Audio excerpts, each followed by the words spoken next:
a little bit colder than I thought it was going to be. So I'm sure it'll warm up a little bit more later on.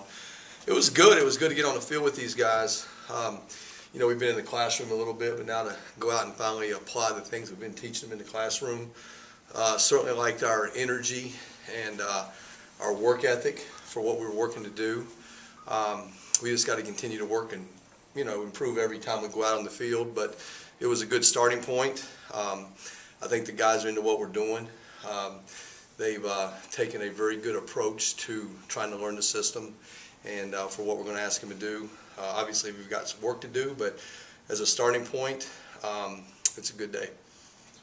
Mullen just told us that nobody's touching the quarterbacks this spring, given there's only 2 of them under scholarship. How do you go about installing your aggressive pass rush ideologies without being able to touch QB? You know, I was in the NFL for 11 years, and you don't ever touch a quarterback there, and we were able to rush the passer. I've never been around the quarterback. I mean, you know, first of all, you can coach rush lanes and things like that off of tape.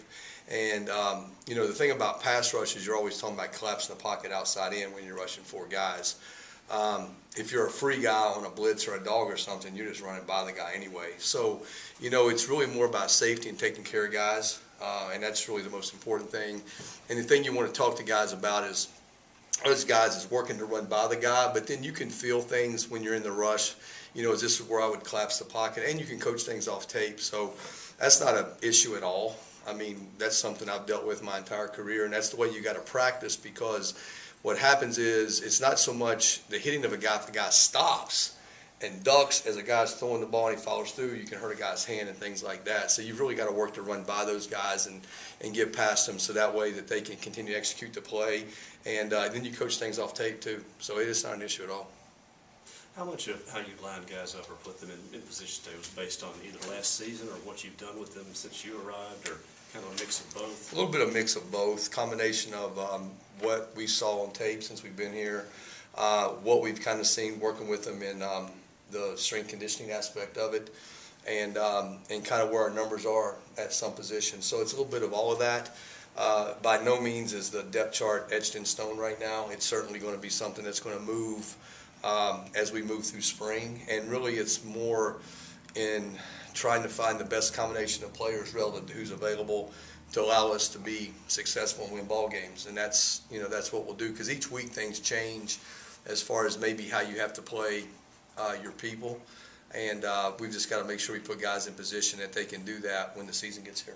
When you walk into a program fresh like this, do you like that competitive attitude, making guys earn things fresh? Yeah, I mean, I think you actually got to do that every year. Obviously, when guys have been there a little bit, they've earned their stripes somewhat. But, you know, right now everybody's new, whether you've been here for, you know, 3 or 4 years, or you're, you know, a mid-year guy coming in from January.